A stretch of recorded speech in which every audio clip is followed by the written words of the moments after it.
नमस्कार। आज हम बात करेंगे राहु पर्वत के बारे में। राहु शब्द सुनते ही हमारे मन में पहले तो भय का संचार होता है ना। हमको लगता है कि कुछ तो भी नेगेटिव बातें होंगी या कुछ तो भी गलत चीज़ें में परेशानी आएंगी जीवन में, उस टाइप की घटना का जिक्र होगा। लेकिन ऐसा नहीं है कि राहु को आप केवल और केवल गलत चीज़ों पे ब्लेम करने के लिए नहीं बोल सकते। राहु आपके लिए बहुत इम्पोर्टेंट है अच्छा होना। अगर अच्छा आपके हाथ में राहु है तो आपको बहुत ऊपर तक लेके जाता है। राहु से ज़्यादा तीव्र गति से धन देने वाला या प्रसिद्धि देने वाला ग्रह भी कोई दूसरा नहीं। ठीक है, तो राहु ऐसा नहीं है कि नेगेटिव ही है या उसको नाम असुर से जोड़ के हम केवल समझें, ऐसा नहीं है। उसके कुछ अच्छे फल भी हैं। जिसका राहु अच्छा होता है ऐसे लोग शत्रुहंता भी होते हैं, पराक्रमी होते हैं, बहुत अच्छा से अपने बात को रख पाते हैं लोगों को इसके पीछे, और बहुत चालाक होते हैं। राहु चालाक भी है ना, बहुत चालाक होते हैं। तो वो अच्छे गुण भी हैं इसमें। जो आज के कलयुग के दौर में जो गुण का होना इम्पोर्टेंट है वो सारे गुण राहु के में, इसलिए राहु को कलयुग का राजा भी कहा जाता है। अभी जैसे कि हम थोड़ी देर के लिए आप राहु को अपने दिमाग से हटाइए।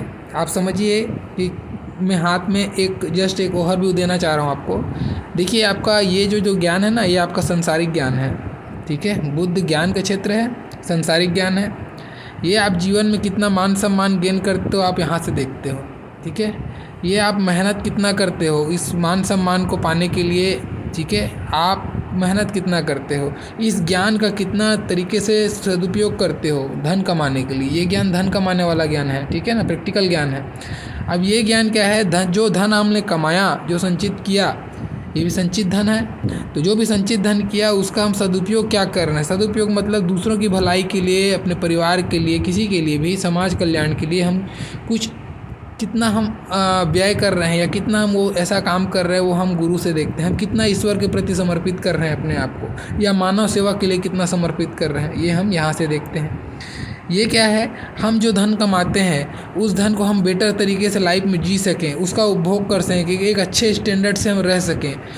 हमारी कमाई का हमको रिफ्लेक्शन स्वयं के लिए है, हमारे परिवार के लिए जो रिफ्लेक्शन है, हम वो यहाँ से जाके देखते हैं। हम कितना उस पैसे का उपभोग कर पाते हैं, कितना भोग हम करते हैं अपने व्यवहारिक ज्ञान से। जो हमने पैसा कमाया उस पैसे का हम लोग कितना उपभोग करेंगे, और उस पैसे का हम कितना ज्ञान या मान सम्मान हासिल करेंगे, और उस पैसे को हम कितना ढंग में बांटेंगे। ठीक है, ये यहाँ से हम मोटा मोटी देखते हैं। ठीक है, तो आप यहाँ पे देखिए, अब ये जो इसका क्या रोल है, इस पैसे को कमाने के लिए, इस पैसे को यानी कि जो आपका मेहनत है और ये धन है आपका। ठीक है, इस धन को कमाने के लिए आपको जीवन में कितना साहस उठाना पड़ा, कितना आपने पराक्रम दिखाया इस धन को कमाने के लिए।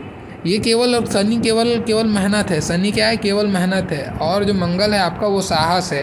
तो जब मेहनत ही करना सही नहीं है, साहस के साथ मेहनत करना है आपको। ठीक है, और इस साहस और मेहनत के बीच में आपका मन लग पा रहा है कि नहीं, आप अपने आप को केंद्रित करके उस साहस को जोड़ा पा रहे हैं कि नहीं, ये आपका चंद्रमा है। ठीक है ना।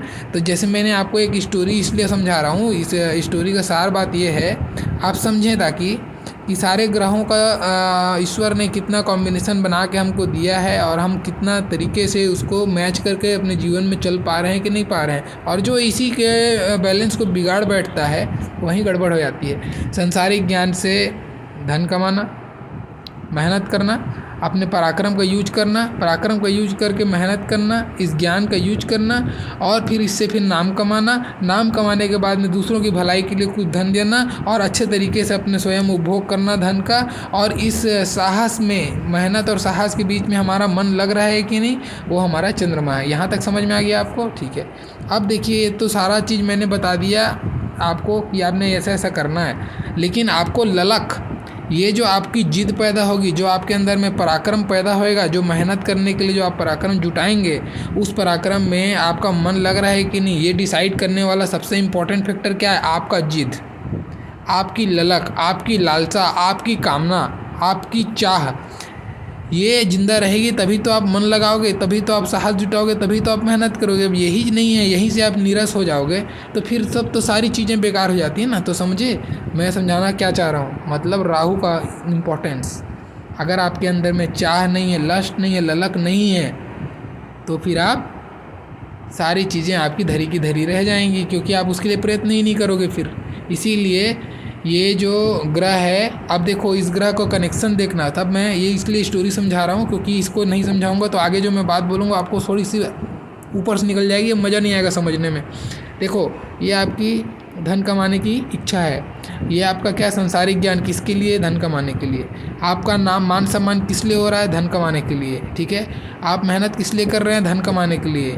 आपके मन में एकाग्रता ला रहे हैं अपने लक्ष्य को, और ये लग्जरीज ला रहे हैं धन कमाने के लिए, ठीक है। धन कमा के लग्जरीज आएगा। और आपका मन जो लगा रहे हैं आप, अपना साहस पराक्रम दिखा रहे हैं, किस लिए, सब धन कमाने के लिए। लेकिन इसके बारे में सोचिए आप, ये सेपरेट जो ग्रह है इसके बारे में सोचिए आप। ये सारे जो ग्रह मैंने बताया ना अब तक, सारे के सारे इस राहु से कनेक्टेड है कहीं ना कहीं से, किसी न किसी प्रकार से, ठीक है। अब इसके बारे में सोचते हैं हम। बृहस्पति, इसको आपकी धन से संपदा से क्या मतलब भाई। ये तो केवल और केवल ईश्वर का तत्व चाहता है, ईश्वरीय ज्ञान चाहिए इसको चाहिए क्या, ईश्वर से कैसे भी करके रम जाए उसकी भक्ति में। इसीलिए इसका राहु से स्वतंत्र कनेक्शन नहीं होता है। जबरन का कनेक्शन निकालेंगे तो निकलेगा, लेकिन स्वतंत्र कनेक्शन इसके साथ में इसका नहीं होता है। या इसका अगर इसको मटेरियल, ये राहु मटेरियलिस्टिक ग्रह है इसको, और ये मटेरियल से बिल्कुल पर है, ये आत्मा से संबंधित ग्रह है समझो। इसको आत्मा का कनेक्शन चाहिए, ईश्वर अनुभूति से मतलब रहता है उसको। इसीलिए एक ऐसा ग्रह, केवल एक ही ग्रह है जो राहु को कंट्रोल करता है, वो है गुरु, ठीक है। इसीलिए गुरु के पल्ले में राहु नहीं रहता है। तो राहु हमेशा गुरु को कंट्रोल करने वाला एक ही ग्रह है जिसको हम लोग बोलते हैं गुरु, ठीक है, बृहस्पति। तो ये इसका मेन कॉन्सेप्ट है। अब अपने को क्या करना है, अब अपने को समझने की कोशिश करना है कि राहु का क्षेत्र क्या है। और राहु, देखो राहु क्या है, मतलब राहु आपके एक आज के जो दौर है, कलयुग का राजा इसीलिए बोला मैंने क्योंकि आज का जो दौर है, जो आपका फिल्म जगत है, जितनी जगह कल्पना से बात होती है, जहाँ हम इमेजिनेशन करते हैं, ठीक है। जैसे कल्पना जगत है, टीवी है, इंटरनेट है, संचार है, जो टेलीफोन वगैरह है, जहाँ से चलचित्र है, सिनेमा वगैरह है, ये सारी चीज़ें कौन है, ये सब राहु है, सब का सब राहु है। अब आप इमेजिन कीजिए आज के दौर में बिना इंटरनेट के, बिना ये सब चीज़ों के, चलचित्र के, मीडिया जगत के, आप इमेजिन कर सकते हैं कि आज के समय को, नहीं। तो आप सोचिए आपके जीवन में, आपके ऊपर में राहु का कितना ज़्यादा प्रभाव है। इसीलिए सारे ग्रह एक तरफ, तो राहु अकेला एक तरफ इस कलयुग के दौर में, ठीक है। तो राहु इन सारे चीज़ों का कारक है। आपके घर में अगर जाते हो आप, तो घर में आपका जो शौचालय होगा घर का, वहाँ पे राहु है, ठीक है। आप अब देखो इसमें बड़ी राहु की स्थिति को समझो आप। गाय के गोबर में भी राहु है, ठीक है, और अपना हम शौचालय में भी राहु है बोल रहे हैं। अब दोनों जबकि बोलते हैं गाय का गोबर पवित्र है, लक्ष्मी स्वरूपा है, लक्ष्मी का वास मानते हैं ना गोबर में हम लोग। तो अभी देखो गोबर में लक्ष्मी होता है और गोबर में राहु भी होता है, समझे। इसीलिए राहु को लक्ष्मी का भी स्वरूप कहा जाता है, इसीलिए मटेरियल से, धन से जोड़ के देखा जाता है राहु को, ठीक है। दूसरा चीज़, राहु जो जानवर में से सुअर है, उसको भी हम राहु की संज्ञा में जाके देखते हैं। जो गंदगी चीज़ें हैं वो राहु में हम लोग जाके देखते हैं, ठीक है।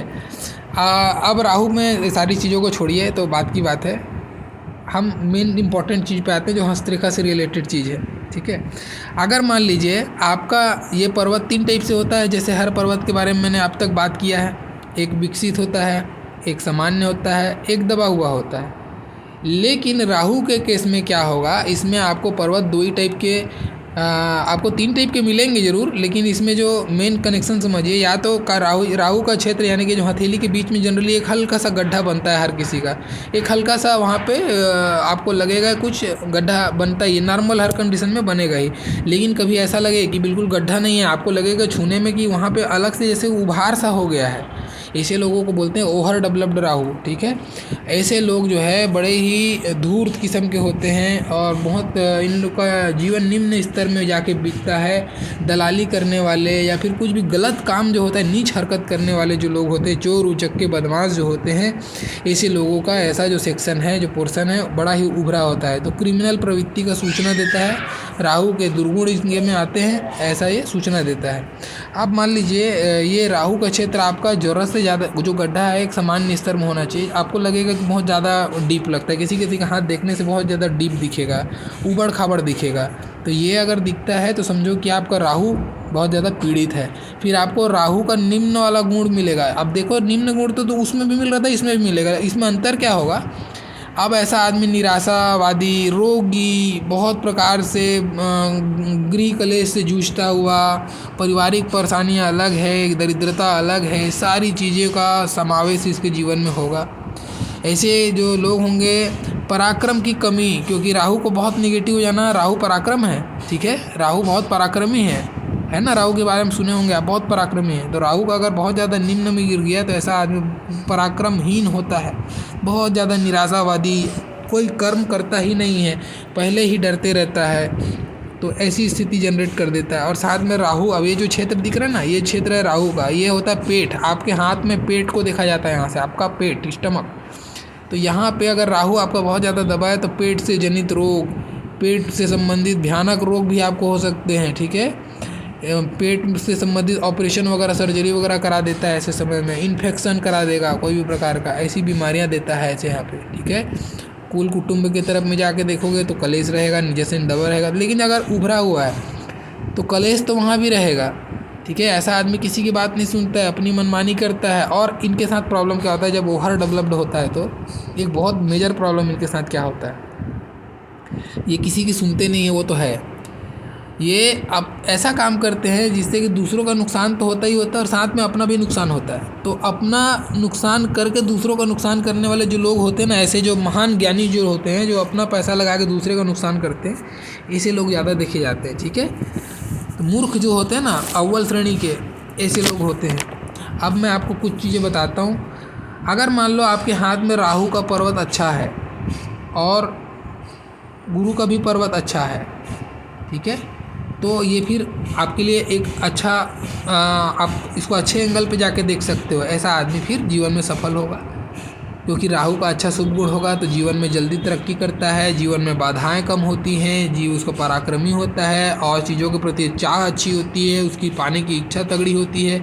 और साथ में अगर फर्स्ट फैलेंज लंबा हो तब तो फिर कहना ही क्या है, फिर आदमी अपने जिद से आगे बढ़ता है और हासिल करते हुए जाता है, शत्रुओं का दमन करते हुए जाता है, अपने ज्ञान का सदुपयोग करते हुए जाता है। ऐसा आप देख सकते हो। लेकिन अगर मान लो आपको राहु का और गुरु का दोनों का पर्वत खराब दिखता है हाथ में, दोनों, ये भी दबा हुआ है, ये भी दबा हुआ है, ये दबा है और ये दबा है, तब क्या होगा, तब ऐसा आदमी बहुत हीन भावना का होगा, हमेशा ऐसा दिमाग लगाएगा जिससे कि स्वयं का नुकसान, दूसरों का नुकसान भी करेगा। और ऐसे लोग धर्म की निंदा करने वाले, गुरुओं की निंदा करने वाले और अपने माता पिता की निंदा करने वाले, ऐसे लोग देखे जाते हैं, ठीक है ना, अगर दोनों खराब कंडीशन में है तो। वैसे देखो, अगर राहु अगर अच्छा है तब तो फिर अच्छा है, मैं उस पर सब में इसको बार बार नहीं रिपीट करूँगा, मैं ख़राब स्थिति पे बताता हूँ। अगर मान लो आपका राहु ख़राब है और गुरु भी ख़राब है, उस कंडीशन कोई रेखा लहराते हुए चली गई या सीधी चली गई, तो ये आपको मैं जो बताया अभी फल वैसा फल देगा, ठीक है। या फिर रेखा ही नहीं है, खाली पर्वत पे ही देख के आप जो आकलन करोगे तो भी यही फल आएगा। अभी आपको मान लो शनि और राहु, शनि और राहु का कनेक्शन, मतलब कि सीधा एक रेखा अगर जोड़ते हैं यहाँ पे तो क्या निकली, भाग्य रेखा। तो अगर आपकी भाग्य रेखा राहु से निकलती है और आपका राहु का क्षेत्र बहुत अच्छे कंडीशन में है, तो आप जीवन में उन्नति आपका अचानक से होगा। अचानक से आप कहाँ से कहाँ पहुँच जाओगे, लोग देखते रह जाएंगे, ऐसी स्थिति ये कराता है। जैसे कि एग्जांपल के लिए अभी थोड़ा दिन पहले रानू मंडल का देखो आप, स्टार हो गई थी ना, वो कच्चा बादाम स्टार हो गया। ऐसे लोगों का राहु अच्छा होगा तभी अचानक से उठ जाते हैं लोग, देखते देखते। ऐसे लोग राहु ही कराता है सब खेल, ठीक है। अब मान लो यही चीज़ दोनों पीड़ित है, तब दोनों अगर पीड़ित है, शनि और राहु दोनों पीड़ित है, उसका दबा हुआ है, तब ये भूत प्रेत बाधा, शारीरिक तकलीफ, नस से संबंधित बीमारी, ज्वाइंट पेन से संबंधित बीमारी, ये सारी चीज़ें इनके साथ में लगाते रहेगा, ठीक है। दरिद्रता तो देगा ही देगा, उसमें गिफ्ट में मिलता है। राहु का खराब होना दरिद्रता को जरूर देगा आपको, और पेट के रोग, ये दो चीज़ें गिफ्ट में मिलना ही है आपको, ठीक है। अब मान लो सूर्य और राहु, सूर्य आप और राहु दोनों अच्छे हैं तो बहुत अच्छा, अचानक से जीवन में प्रसिद्धि प्राप्त करेंगे आप, बहुत अच्छा। लेकिन एक चीज़ इनके साथ में, एक कॉमन चीज़ जो आती है, ये मैं बता देता हूँ। भले ही आपका सूर्य और राहु अच्छा है, नो डाउट, लेकिन ऐसे लोग के जीवन में तकलीफ़ें बार बार आती हैं, बार बार अचानक से अनप्लान्ड जो मुसीबत होती ना, जो मतलब अब कभी सोचे नहीं रहोगे, अनएक्सपेक्टेड ऐसी प्रॉब्लम इनके जीवन में बार बार आते रहती हैं। अगर सूर्य की रेखा राहु के क्षेत्र में तक आती है लंबी, तो ऐसे लोगों के जीवन में घटनाएं अचानक घटने वाली घटनाएं बार बार होती रहती हैं। ऐसा बहुत बार देखा जाता है, ठीक है। लेकिन अगर सूर्य और राहु दोनों अच्छा है, दोनों ख़राब है, मान लीजिए दोनों की कुछ ना कुछ प्रॉब्लम दिखता है आपको दोनों कंडीशन में, तो ऐसे लोगों का जीवन में क्या बोलूँ अभी इसको मैं, एक स्थिरता नहीं रहती है। मान सम्मान में हमेशा बात आके अटके रहता है। कोई ना कोई ऐसा, या तो इनके कारण से या इनकी बिना गलती के इनके ऊपर में आरोप लग जाएगा, ठीक है। इनके मान हानि होगी, मान पे मतलब इज्जत पे बात बने रहती है, दुख तकलीफ़ें बनी रहती हैं, चिंता और परेशानियां बनी रहती हैं। किसके लिए? मान सम्मान कमाने के लिए। इनके अंदर में मान सम्मान कमाने का बड़ा ललक रहता है और वही चीज़ नहीं कमाते हैं, तो वो इसीलिए वो हमेशा निराश रहते हैं ऐसे लोग। इसी स्थिति बनाता है, ठीक है। तो राहु का और सूर्य का कनेक्शन अगर लहरा के हो रहा है, सूर्य की रेखा आपकी लहरा रही, तो ये भी कनेक्शन राहु और सूर्य का कनेक्शन फिर खराब माना जाएगा। राहु सूर्य का कनेक्शन अच्छा कब माना जाएगा? जब ऐसा सीधा चल रहा है, रेखा टूटी नहीं है। तो अब मान लो टूट के चल रही है, तो ये कनेक्शन आपका ख़राब हुआ, आपको इसके दुष्परिणाम मिलेंगे, ठीक है। राहु और सूर्य का जो मैंने बताया अभी वो, अभी मान लो बुध और राहु का कनेक्शन है, ठीक है। ये बुध और राहु का कनेक्शन, ये आपकी अगर देखो तो आप बोलोगे तो सर व्यापार रेखा हो गई, तो बढ़िया व्यापारी बनेगा, बिल्कुल बनेगा। बहुत अचानक से व्यापार में बहुत अच्छा प्रोग्रेस कर लेगा अगर दोनों चीज़ें अच्छे हैं तो। अगर मान लो दोनों ख़राब हैं तो अचानक से फिर क्या होगा? फिर या तो अपनी जो ऐसा बात करेगा, ये इसकी वाणी ऐसी निकलेगी, ऐसी वाणी बोलेगा ये कि इसका बनता काम बिगड़ेगा। लोग इसकी वाणी के कारण से नफरत करेंगे, इसको परहेज करेंगे, इसके साथ जुड़ने से परहेज करेंगे। अपनी बुद्धि का ऐसा इस्तेमाल करेगा ये, जहाँ पे पैसा फंसाएगा वहाँ डुबाएगा। अगर ऐसी स्थिति ये करेगा तो दोनों ख़राब है तब, लेकिन दोनों अच्छा है तब अपनी वाणी में इतनी प्रभावशाली वाणी रहेगी, बिजनेस इतना अच्छे से चलाएगा, बहुत प्रोग्रेस करेगा, ऐसी स्थिति जनरेट करेगी, ठीक है। तो देखिए आप अंतर ज़मीन और आसमान का हो जा रहा है, तो ऐसे उसको समझना होगा आपको। लेकिन एक चीज़ इनके साथ में कॉमन क्या रहता है, इनकी वाणी में कहीं ना कहीं थोड़ा सा एक खड़ा बोली बोलते हैं। ये राहु और बुध का कनेक्शन खड़ा बोली बोलता है, एक ऐसा वाणी बोलेगा, ऐसा शब्द बोलेगा जो शायद दूसरे को अच्छा ना लगे सुनने में, ऐसा रहता है। ऐसे लोग थोड़े से क्रोधी भी देखे जाते हैं, चिड़चिड़ापन इनका स्वभाव होता है, ठीक है। थोड़ा स्वभाव में चिड़चिड़ापन इनके रहता है, भले ही नॉर्मल अच्छा है भी है दोनों पर्वत, फिर भी इनके वाणी में वो सौम्यता नहीं रहेगी। इनका वाणी में थोड़ा सा आपको ना चिड़चिड़ापन लगेगा, बहुत ऐसा इनके वाणी से सुनने से ऐसा लगेगा आपको ये बिना मतलब का गुस्सा कर रहा है, चिल्ला रहा है, ऐसे जो होते हैं ना, थोड़ा चिड़चिड़ापन इनके स्वभाव में ही होता है, ऐसे लोग होते हैं, ठीक है। दूसरा चीज़ आप देखोगे, अगर शुक्र और राहु, आप देखो गुरु और शिष्य आ गए यहाँ पे, गुरु और शिष्य, इसका तो जोड़ी अच्छा होना चाहिए, अच्छा होना चाहिए। अगर दोनों अच्छा है तो बहुत अच्छा होना चाहिए। ऐसा आदमी जिसका ऐसा रहेगा तो ऐसा आदमी कभी ये कलयुग का राजा है और ये कलयुग का ही तो मेन इसका गुरु है। तो ऐसा आदमी को भोग विलास से जुड़ी जो चीज़ें हैं, लाइफ में लग्जरी से जुड़ी जो चीज़ें हैं, बहुत अच्छा करता है। ऐसा आदमी अगर शुक्र से संबंधित व्यापार करता है तो बहुत अच्छा करता है। ऐसी जो चीज़ें हैं ये सब कर देगा। लेकिन अगर ख़राब है तो तब फिर ये वेश्यावृत्ति करेगा, नीच जो औरतें होती हैं उनसे कनेक्शन रखेगा, दरिद्र रहेगा, लाइफ में लग्जरीज की सौम्यता, सुंदरता, ये सब चीज़ों की कमी रहेगी। इसकी स्त्रियों का आचरण खराब रहेगा, ये अपने घर की स्त्रियों से बहुत परेशान रहेगा। ये जो चीज़ें हैं ये काम करेगा। और खाना भी ऐसा खाएगा जो अभक्ष्य चीज़ें होती हैं, मांसाहार की तरफ ज़्यादा रुचि रहेगा, और उसमें भी इसकी जो रुचि है वो बहुत ही अलग ही हो सकती है। इनका टेस्ट फ्लेवर जो है बहुत असुरी फ्लेवर होता है ऐसे लोगों का, ठीक है। ये फिर बहुत नेगेटिव चले जाता है अगर दोनों ख़राब है तो। सुख तो मिलता ही नहीं है, स्त्री का सुख और परिवार का सुख और लाइफ में लग्जरीज की चीज़ें, ये बहुत तरसा देता है फिर। अब देखो चंद्र और राहु, अभी भी ये बड़ा अच्छा प्रसंग बनेगा इसमें। अब कुंडली में बहुत लोग देखते हैं, सुनते हैं, ये पूरी ग्रहण योग हो गया, ऐसा हो गया, वैसा हो गया, राहु का चंद्रमा ग्रहण कर लिया तो मानसिक पीड़ा आएगी मानसिक पीड़ा। मैं बिल्कुल मानता हूँ मानसिक पीड़ा करेगा अगर चंद्रमा और राहु दोनों खराब है, या फिर चंद्रमा में दाग लग गया काला काला और राहु से एक रेखा कनेक्ट कर रही है और वो भी दो फाड़ हो रही है। इसका मैं सिम्टम्स बता देता हूँ। जैसे आपकी ये आप बोलते हैं ना, ये बहुत अच्छी रेखा है, चंद्रमा से दूसरों का सहयोग मिलेगा, तो ये जाती कहाँ है? चंद्रमा से राहु पे जाती है। तो चंद्र राहु कनेक्शन है असली देखोगे तो आप। अब ये देखो, ये अगर ऐसी मिले आपको, दो फाड़ हो जाए दोनों साइड से, और ऐसा कनेक्शन देखने को मिला, तब तब फिर ये आपको मानसिक बेचैनी देने वाला है, आपको दूसरे लोगों से धोखा होने वाला है, आपको पार्टनरशिप से धोखा होने वाला है, आपको कोई छल करेगा आपके साथ में, निश्चित मान के चलिए अगर ऐसा मिल रहा है आपके साथ में, ठीक है। आपको भूत प्रेत की बाधा का भय सताएगा, भूत प्रेत की बाधा भी सताएगी, ऐसी स्थिति भी जनरेट करेगी।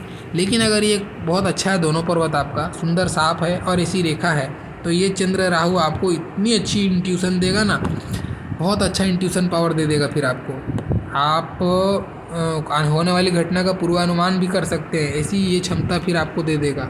आपके मन में गजब का एक उमंग, एक उत्साह, एक पराक्रम देगा आपको, बहुत आपके मन से ही आप बलि बन जाओगे, ऐसी स्थिति भी ये देगा चंद्र राहु। तो केवल ग्रहण है ऐसा नहीं बोलना है, ये दोनों चीज़ें देता है, अच्छी चीज़ों को भी ये दिखाता है, ठीक है।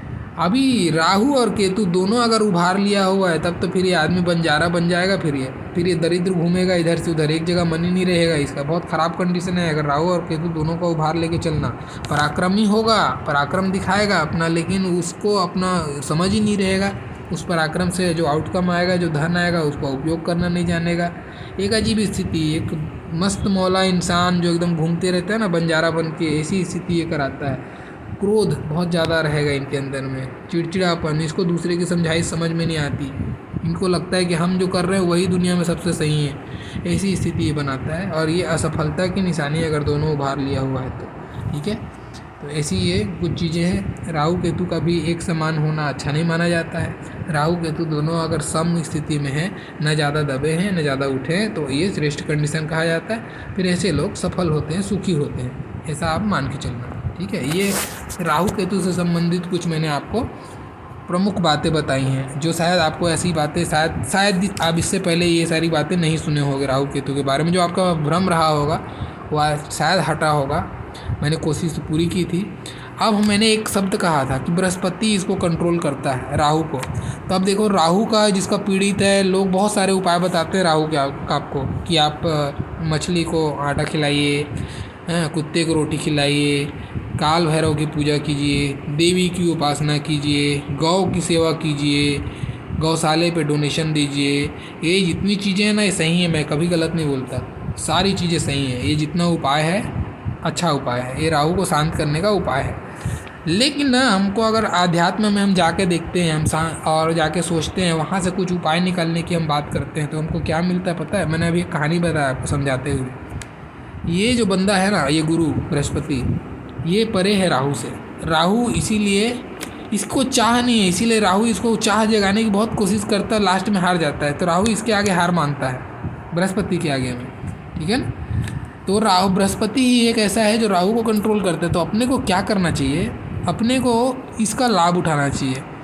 तो इसका मतलब क्या है? अगर आप किसी चीज़, ये जो उपाय आपने जितना लिस्ट मैंने बताया, ये सब नहीं करते हैं, मत कीजिए आप, चलेगा। आप खाली एक काम कीजिए, आप अपने माता पिता की सेवा कीजिए, उनका सम्मान कीजिए, और डेली हो सके ये वैसे करना चाहिए आपको। अगर जिसका राहु का पीड़ा सता रहा है, कुछ ऐसा स्थिति चल रहा है, उसको अपने माता पिता को सुबह उठ के पैर छूना चाहिए, सबसे पहला काम, स्टार्टिंग वहीं से करना चाहिए उसको।